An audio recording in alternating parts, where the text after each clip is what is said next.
Your likes, subscriptions, and notifications are a huge support and help us create more videos. These are the names of the sons of Israel who went to Egypt with Jacob, each with his family. Reuben, Simeon, Levi, and Judah. Issachar, Zebulun, and Benjamin. Dan and Naphtali, Gad, and Asher. The descendants of Jacob numbered 70 in all. Joseph was already in Egypt. Now Joseph and all his brothers and all that generation died. But the Israelites were fruitful and multiplied greatly and became exceedingly numerous, so that the land was filled with them. Then a new king, who did not know about Joseph, came to power in Egypt. Look, he said to his people, the Israelites have become much too numerous for us. Come, we must deal shrewdly with them, or they will become even more numerous. And if war breaks out, we'll join our enemies. Fight against us and leave the country. So they put slave masters over them to oppress them with forced labor, and they built Pithom and Ramesses as store cities for Pharaoh. But the more they were oppressed, the more they multiplied and spread, so the Egyptians came to dread the Israelites and worked them ruthlessly. They made their lives bitter with hard labor in brick and mortar. And with all kinds of work in the fields and all their hard labor, the Egyptians used them ruthlessly. The king of Egypt said to the Hebrew midwives, whose names were Shiphrah and Puah, when you help the Hebrew women in childbirth and observe them on the delivery stool, if it is a boy, kill him, but if it is a girl, let her live. The midwives, however, feared God and did not do what the king of Egypt had told them to do. They let the boys live. Then the king of Egypt summoned the midwives and asked them, why have you done this? Why have you let the boys live? The midwives answered Pharaoh, Hebrew women are not like Egyptian women. They are vigorous and give birth before the midwives arrive. So God was kind to the midwives, and the people increased and became even more numerous. And because the midwives feared God, he gave them families of their own. Then Pharaoh gave this order to all his people. Every boy that is born you must throw into the Nile, but let every girl live. Now a man of the house of Levi married a Levite woman, and she became pregnant and gave birth to a son. When she saw that he was a fine child, she hid him for 3 months. But when she could hide him no longer, she got a papyrus basket for him and coated it with tar and pitch. Then she placed the child in it and put it among the reeds along the bank of the Nile. His sister stood at a distance to see what would happen to him. Then Pharaoh's daughter went down to the Nile to bathe, and her attendants were walking along the riverbank. She saw the basket among the reeds and sent her slave girl to get it. She opened it and saw the baby. He was crying and she felt sorry for him. This is one of the Hebrew babies, she said. Then his sister asked Pharaoh's daughter, shall I go and get one of the Hebrew women to nurse the baby for you? Yes, go, she answered. And the girl went and got the baby's mother. Pharaoh's daughter said to her, take this baby and nurse him for me, and I will pay you. So the woman took the baby and nursed him. When the child grew older, she took him to Pharaoh's daughter, and he became her son. She named him Moses, saying, I drew him out of the water. One day after Moses had grown up, he went out to where his own people were and watched them at their hard labor. He saw an Egyptian beating a Hebrew, one of his own people. Glancing this way and that and seeing no one, he killed the Egyptian and hid him in the sand. The next day he went out and saw 2 Hebrews fighting. He asked the one in the wrong, why are you hitting your fellow Hebrew? The man said, who made you ruler and judge over us? Are you thinking of killing me as you killed the Egyptian? Then Moses was afraid and thought, what I did must have become known. When Pharaoh heard of this, he tried to kill Moses. But Moses fled from Pharaoh and went to live in Midian, where he sat down by a well. Now a priest of Midian had 7 daughters, and they came to draw water and fill the troughs to water their father's flock. Some shepherds came along and drove them away, but Moses got up and came to their rescue and watered their flock. When the girls returned to Reuel, their father, he asked them, why have you returned so early today? They answered, an Egyptian rescued us from the shepherds. He even drew water for us and watered the flock. And where is he? He asked his daughters. Why did you leave him? Invite him to have something to eat. Moses agreed to stay with the man, who gave his daughter Zipporah to Moses in marriage. Zipporah gave birth to a son, and Moses named him Gershom, saying, I have become an alien in a foreign land. During that long period, the king of Egypt died. The Israelites groaned in their slavery and cried out, and their cry for help because of their slavery went up to God. God heard their groaning, and he remembered his covenant with Abraham, with Isaac, and with Jacob. So God looked on the Israelites and was concerned about them. Now Moses was tending the flock of Jethro, his father-in-law, the priest of Midian, and he led the flock to the far side of the desert and came to Horeb. the mountain of God. There the angel of the Lord appeared to him in flames of fire from within a bush. Moses saw that though the bush was on fire, it did not burn up. So Moses thought, I will go over and see this strange sight, why the bush does not burn up. When the Lord saw that he had gone over to look, God called to him from within the bush, Moses, Moses! And Moses said, Here I am. Do not come any closer, God said. Take off your sandals, for the place where you are standing is holy ground. Then he said, I am the God of your father, the God of Abraham, the God of Isaac, and the God of Jacob. At this, Moses hid his face because he was afraid to look at God. The Lord said, I have indeed seen the misery of my people in Egypt. I have heard them crying out because of their slave drivers, and I am concerned about their suffering. So I have come down to rescue them from the hand of the Egyptians and to bring them up out of that land into a good and spacious land, a land flowing with milk and honey, the home of the Canaanites, Hittites, Amorites, Perizzites, Hivites, and Jebusites. And now the cry of the Israelites has reached me, and I have seen the way the Egyptians are oppressing them. So now go. I am sending you to Pharaoh to bring my people, the Israelites, out of Egypt. But Moses said to God, Who am I that I should go to Pharaoh and bring the Israelites out of Egypt? And God said, I will be with you, and this will be the sign to you that it is I who have sent you. When you have brought the people out of Egypt, you will worship God on this mountain. Moses said to God, Suppose I go to the Israelites and say to them, The God of your fathers has sent me to you, and they ask me, What is his name? Then what shall I tell them? God said to Moses, I am who I am. This is what you are to say to the Israelites. I am has sent me to you. God also said to Moses, Say to the Israelites, The Lord, the God of your fathers, the God of Abraham, the God of Isaac, and the God of Jacob has sent me to you. This is my name forever, the name by which I am to be remembered from generation to generation. Go, assemble the elders of Israel and say to them, The Lord, the God of your fathers, the God of Abraham, Isaac, and Jacob, appeared to me and said, I have watched over you and have seen what has been done to you in Egypt. And I have promised to bring you up out of your misery in Egypt into the land of the Canaanites, Hittites, Amorites, Perizzites, Hivites, and Jebusites, a land flowing with milk and honey. The elders of Israel will listen to you. Then you and the elders are to go to the king of Egypt and say to him, The Lord, the God of the Hebrews, has met with us. Let us take a 3-day journey into the desert to offer sacrifices to the Lord our God. But I know that the king of Egypt will not let you go unless a mighty hand compels him. So I will stretch out my hand and strike the Egyptians with all the wonders that I will perform among them. After that, he will let you go. And I will make the Egyptians favorably disposed toward this people, so that when you leave, you will not go empty-handed. Every woman is to ask her neighbor and any woman living in her house for articles of silver and gold and for clothing, which you will put on your sons and daughters. And so you will plunder the Egyptians. Moses answered, What if they do not believe me or listen to me and say, The Lord did not appear to you?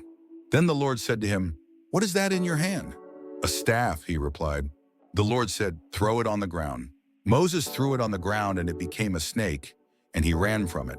Then the Lord said to him, Reach out your hand and take it by the tail. So Moses reached out and took hold of the snake, and it turned back into a staff in his hand. This, said the Lord, is so that they may believe that the Lord, the God of their fathers, the God of Abraham, the God of Isaac, and the God of Jacob, has appeared to you. Then the Lord said, Put your hand inside your cloak. So Moses put his hand into his cloak, and when he took it out, it was leprous, like snow. Now put it back into your cloak, he said. So Moses put his hand back into his cloak, and when he took it out, it was restored, like the rest of his flesh. Then the Lord said, If they do not believe you or pay attention to the first miraculous sign, they may believe the second. But if they do not believe these 2 signs or listen to you, take some water from the Nile and pour it on the dry ground. The water you take from the river will become blood on the ground. Moses said to the Lord, O Lord, I have never been eloquent, neither in the past nor since you have spoken to your servant. I am slow of speech and tongue. The Lord said to him, Who gave man his mouth? Who makes him deaf or mute? Who gives him sight or makes him blind? Is it not I, the Lord? Now go, I will help you speak and will teach you what to say. But Moses said, O Lord, please send someone else to do it. Then the Lord's anger burned against Moses, and he said, What about your brother, Aaron the Levite? I know he can speak well. He is already on his way to meet you, and his heart will be glad when he sees you. You shall speak to him and put words in his mouth. I will help both of you speak and will teach you what to do. He will speak to the people for you, and it will be as if he were your mouth and as if you were God to him. But take this staff in your hand so you can perform miraculous signs with it." Then Moses went back to Jethro, his father-in-law, and said to him, "Let me go back to my own people in Egypt to see if any of them are still alive." Jethro said, "Go, and I wish you well." Now the Lord had said to Moses in Midian, "Go back to Egypt, for all the men who wanted to kill you are dead." So Moses took his wife and sons, put them on a donkey, and started back to Egypt. And he took the staff of God in his hand. The Lord said to Moses, "When you return to Egypt, see that you perform before Pharaoh all the wonders I have given you the power to do. But I will harden his heart so that he will not let the people go. Then say to Pharaoh, 'This is what the Lord says: Israel is my firstborn son, and I told you, let my son go so he may worship me. But you refused to let him go, so I will kill your firstborn son.'" At a lodging place on the way, the Lord met Moses and was about to kill him. But Zipporah took a flint knife, cut off her son's foreskin, and touched Moses' feet with it. "Surely you are a bridegroom of blood to me," she said. So the Lord let him alone. At that time she said, "Bridegroom of blood," referring to circumcision. The Lord said to Aaron, "Go into the desert to meet Moses." So he met Moses at the mountain of God and kissed him. Then Moses told Aaron everything the Lord had sent him to say, and also about all the miraculous signs he had commanded him to perform. Moses and Aaron brought together all the elders of the Israelites, and Aaron told them everything the Lord had said to Moses. He also performed the signs before the people, and they believed. And when they heard that the Lord was concerned about them and had seen their misery, they bowed down and worshipped. Afterward, Moses and Aaron went to Pharaoh and said, "This is what the Lord, the God of Israel, says: Let my people go so that they may hold a festival to me in the desert." Pharaoh said, "Who is the Lord that I should obey him and let Israel go? I do not know the Lord, and I will not let Israel go." Then they said, "The God of the Hebrews has met with us. Now let us take a 3-day journey into the desert to offer sacrifices to the Lord our God, or he may strike us with plagues or with the sword." But the king of Egypt said, "Moses and Aaron, why are you taking the people away from their labor? Get back to your work." Then Pharaoh said, "Look, the people of the land are now numerous, and you are stopping them from working." That same day, Pharaoh gave this order to the slave drivers and foremen in charge of the people: "You are no longer to supply the people with straw. For making bricks, let them go and gather their own straw. But require them to make the same number of bricks as before. Don't reduce the quota. They are lazy, that is why they are crying out, 'Let us go and sacrifice to our God.' Make the work harder for the men so that they keep working and pay no attention to lies." Then the slave drivers and the foremen went out and said to the people, "This is what Pharaoh says: I will not give you any more straw. Go and get your own straw wherever you can find it, but your work will not be reduced at all." So the people scattered all over Egypt to gather stubble to use for straw.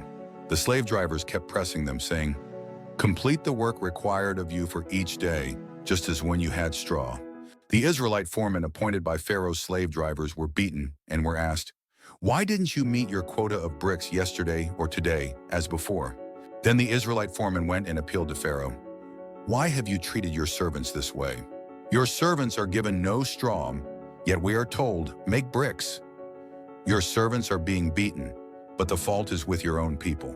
Pharaoh said, "Lazy, that's what you are. Lazy.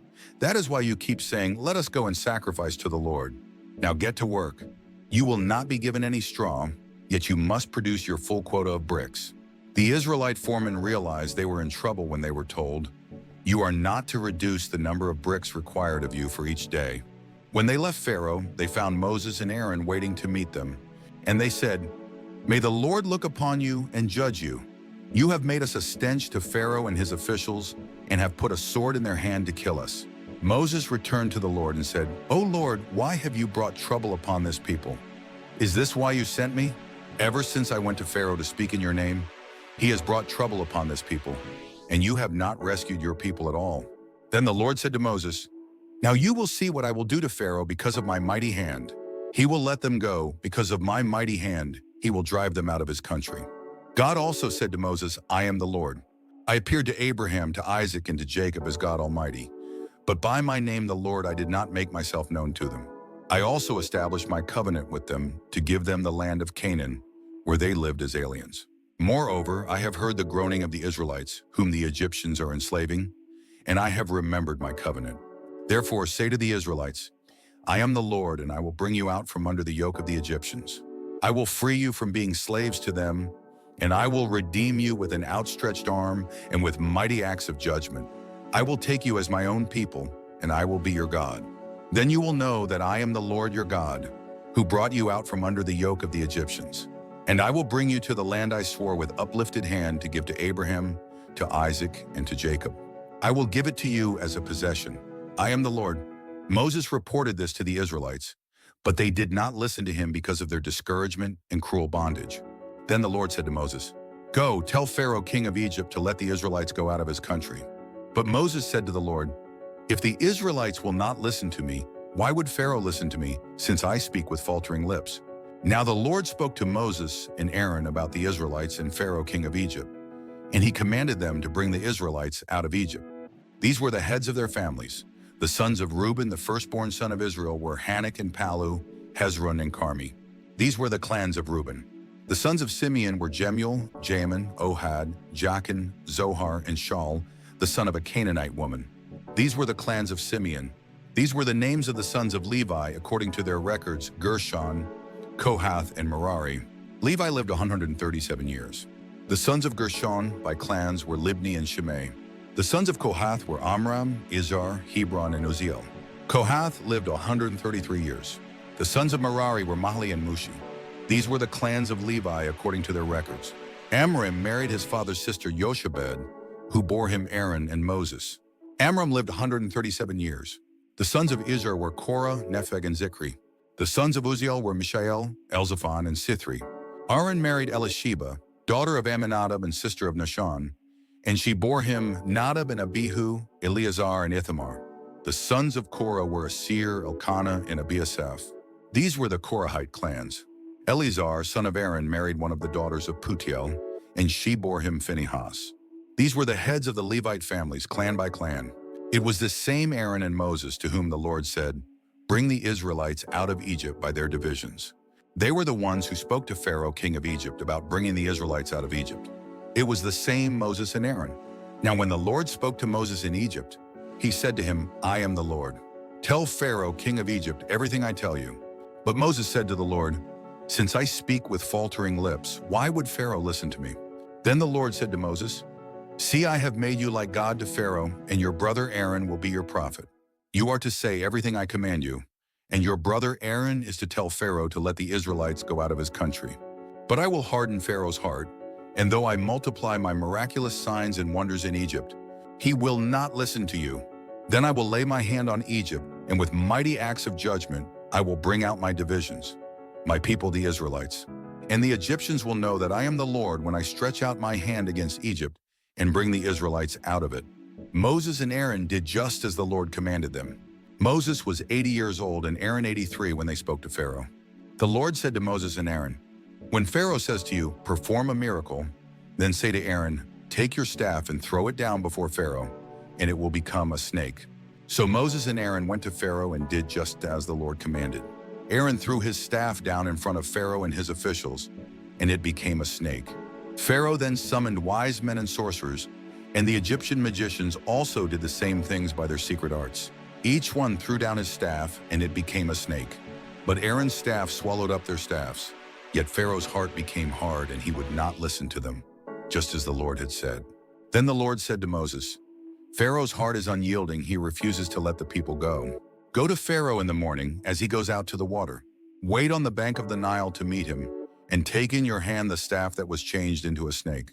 Then say to him, 'The Lord, the God of the Hebrews, has sent me to say to you, let my people go, so that they may worship me in the desert. But until now you have not listened. This is what the Lord says. By this you will know that I am the Lord with the staff that is in my hand. I will strike the water of the Nile, and it will be changed into blood. The fish in the Nile will die, and the river will stink. The Egyptians will not be able to drink its water." The Lord said to Moses, "Tell Aaron, take your staff and stretch out your hand over the waters of Egypt, over the streams and canals, over the ponds, and all the reservoirs, and they will turn to blood. Blood will be everywhere in Egypt, even in the wooden buckets and stone jars." Moses and Aaron did just as the Lord had commanded. He raised his staff in the presence of Pharaoh and his officials and struck the water of the Nile, and all the water was changed into blood. The fish in the Nile died, and the river smelled so bad that the Egyptians could not drink its water. Blood was everywhere in Egypt, but the Egyptian magicians did the same things by their secret arts, and Pharaoh's heart became hard. He would not listen to Moses and Aaron, just as the Lord had said. Instead, he turned and went into his palace and did not take even this to heart. And all the Egyptians dug along the Nile to get drinking water because they could not drink the water of the river. 7 days passed after the Lord struck the Nile.